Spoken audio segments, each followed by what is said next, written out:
Bakit ba parang napaka-importante itong balitang ito para sa maraming tao? Malaki Hindi ba ko to? nga alam. Hindi ko nga alam but parang masyado kayong excited eh. No? Lalo Hindi na yung host. naman. Para kayong Hindi, excited. nako. No? Hindi Hindi naman na yan lang. hindi naman yan bago, di ba? Hindi naman totoo na Pebrero pa inaasahan yung warrant na yan ng ICC. Hindi naman totoo yun. At hindi rin naman totoo na kaya pumunta ng Hong Kong si ex-President Duterte kahapon ay para takasan yan.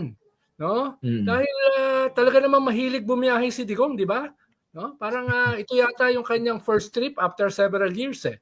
Di ba? Parang hindi siya ganun kahilig Di ba nag-China siya? Nag-China, yung napakatagal na kwentuhan ni rin ni Xi Jinping. Oo nga, 2 years ago yun eh. Di ba? Nag-China siya 2 years ago. O, hindi naman ganun katagal. 2023. Kaya talagang hindi siya mahilig bumiyahe. No? Kaya hindi rin naman totoo yun. No? Kaya ito, aligaga kayo masyado eh. No? Ba't masyado kayong aligaga? No? Ewan ko nga sa kanila. Tsaka parang gigil na gigil sila ipakulong eh.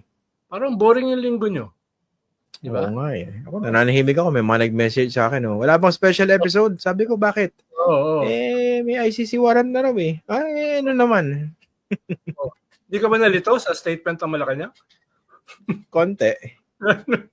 Medyo nagtataka lang ako bakit dalawa yung statement. Isa rin sa PCO secretary tsaka isa dun sa Malacanang press officer.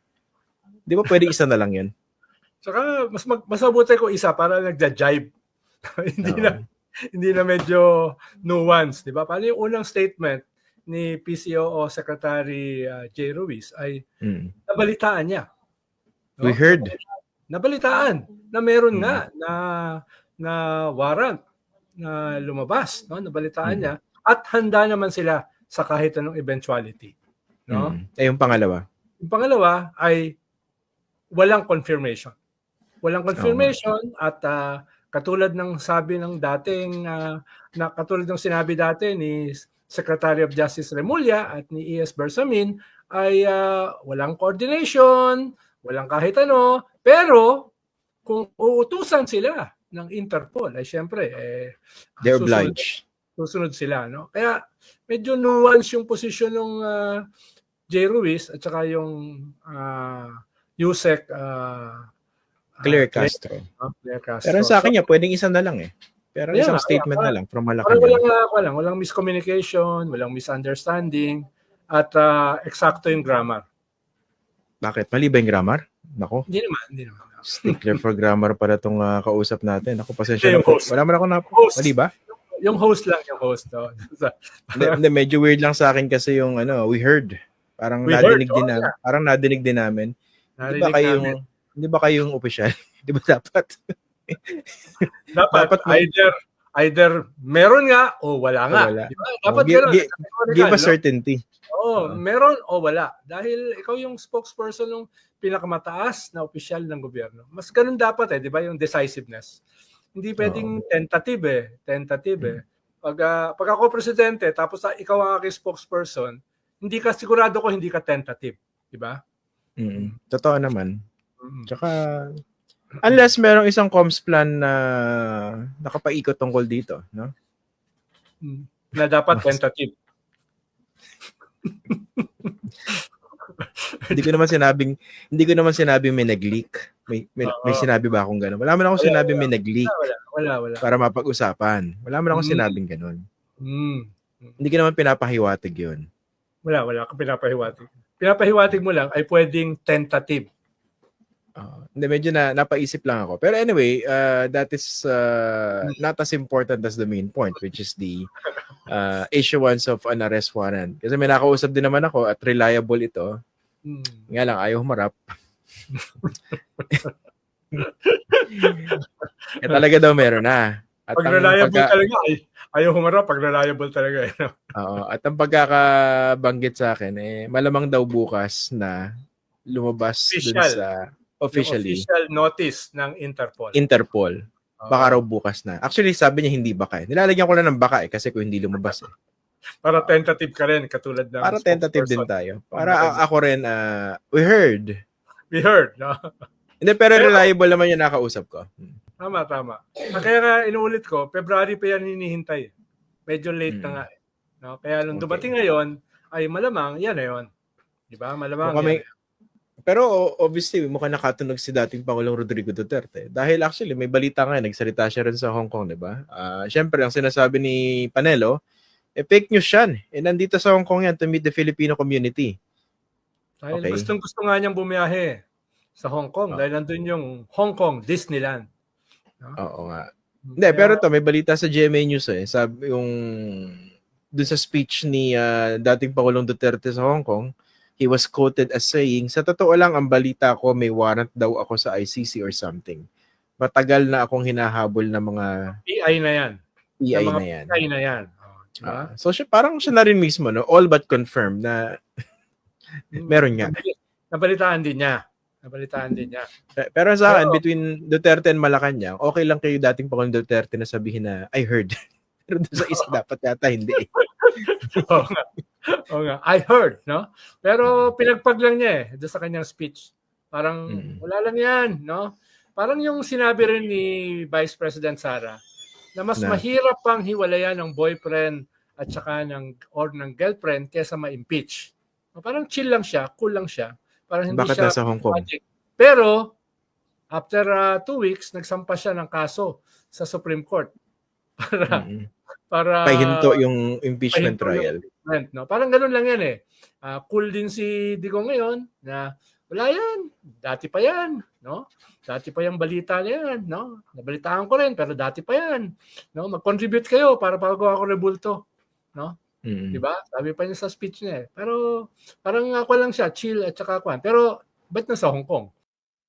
Kung talagang merong arrest warrant na yung ICC, hindi naman kaya merong nag-leak from the current administration doon kay dating Pangulong Rodrigo Duterte, binulungan siya. Boss, may warrant na Tama.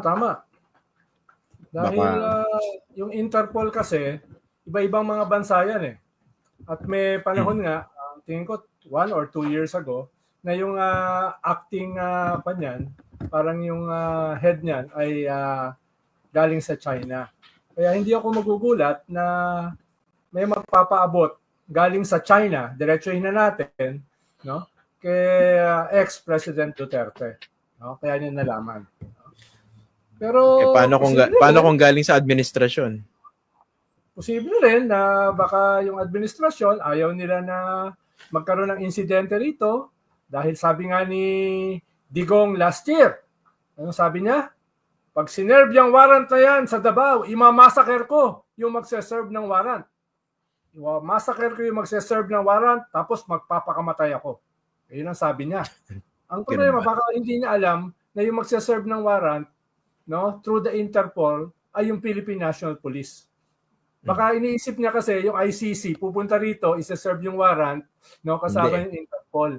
Yung Interpol pupunta rito, siguro isa-dalawa, tapos ang mag-i-implement niyan ay yung Philippine National Police na miyembro ng Interpol. So ang mamamasakar niya yung sarili nating mga kababayan. Baka hindi na ipaliwanag kay ex-President Duterte ni ex-human rights lawyer Harry Roque kung ano talaga yung score. O ni baka naman baka naman bravado lang yun. Oo nga. Pero kung wala kasing namatay na more than 35,000, pwede mo sabihin na bravado lang Pero so kaya niyang gawin yun? Pero kung ganun karami yung napatay, parang baka hindi lang bravado. Dahil lalo na meron siyang mahigit 350 na licensed firearms, di ba? Sa Davao, medyo marami yon. Kaya nung magpamassacre. Kaya ako hindi mamaliitin yung kanyang threat. Yung kanyang bravado. Tanong ko sa iyo, Senator, bilang dating political advisor, na paminsan-minsan nagiging political operator, pero hindi ko sinasabing ganun. Minsan lang. Paano ba dapat hinahandle ito ng Marcos administration? Kung sakali meron ng warrant, paano ba yung planning nito? Well, dapat nakakasanayan long before, di ba? Tapos dapat yung communications nakahanda na rin long before, di ba? So hindi lang yung mag-i-implement, which is the Philippine National Police, kung hindi pati yung communications. At yung Bureau of Immigration ay dapat ay kasama rin sa paghahanda. Dahil kahit wala namang whole departure order, ay pwede namang magkaroon ng watch list. At doon sa watch list, pwedeng bigyan ng problema kung ayaw mong paalisin. Kahit wala pa siyang kaso o wala pang whole departure order. Halimbawa, Pwedeng i-hassle. Pwedeng bigyan ng panyon, no? Pwedeng bigyan ng mahirap na pamamaraan para hindi makaalis, no? Maraming paraan yan, ikaw yung gobyerno eh. Tapos kung sakaling magalit, di magsampa ka ng kaso, tapos na. Diba? Na-hold ka tapos na. Oo, di ba? So, hindi nangyari. Kung merong ganung pagpaplano, ay pwedeng napigilan yung kanyang pag-alis. Tapos magreklamo, wala naman akong whole departure order. Ba't ayaw niyo ako palisin? Kakasuhan ko kayo. Di ba? Kakasuhan ko kayo. No? Pero, ano ngayon? Pag nahuli ka na, bali wala na yun. Nakalimutan na yun. Pwede bang ano yan? Pwede bang ano yan kung meron ng initial na arrest warrant, so, tapos hindi ma-serve, nagtatago, so technically fugitive. Pwede bang yung country, yung Pilipinas, ipa-cancel yung passport? Pwede. Tapos pwede pa rin mag-request yung Pilipinas sa China, no? With due course na pwede niyo ba hong isuko yung aming pugante na nagtatago sa inyong bansa, no? Dahil meron pa rin naman tayo kasing diplomatic relationships. Wala naman tayo sa gera. So malalagay din sa spot yung China, di ba? Malalagay sa spot yung China dahil meron tayong diplomatic relations, tapos magre-request tayo sa kanila na isuko. Kung totoo na meron ng warrant na palabas bukas. At kung balak kang tumakas o magtago sa China. At kung talagang hindi babalik. No? Pero alam mo, masisira kasi sila dyan eh. Una, yung kanilang kasing narrative, yung kanilang mantra, wala kami kinakatakutan. Wala kami kinakatakutan kahit sino. Di ba? Minuro pa nga yung presidente ng Amerika, si Obama, di ba? Pini-ID niya yun eh, di ba? Wala kami kinakatakutan. Whether superpower yan o pope yan, no? Na yung pope na tinawag niyang minura rin niya yung pope, di ba? Tapos yung Diyos na tinawag niyang stupid, no? Walang kinakatakutan yan. So pag sila ay nakita na natakot, masisira, baka gumuho yung kanilang matagal na kinultivate, no? Na mystic, na mythology, na wala silang kinakatakutan. Pero alam mo, Senator, yung myth na yan, hindi ko masyadong binibili yung idea na it matters pa sa kanila kung ito na yung sukdulan na pinag-uusapan. Again, kung. Kasi lahat naman ito predicated kung lumabas nga yung arrest warrant at kung balak nga magtago sa China. Kasi di ba yun naman ang pattern ng mga diktador?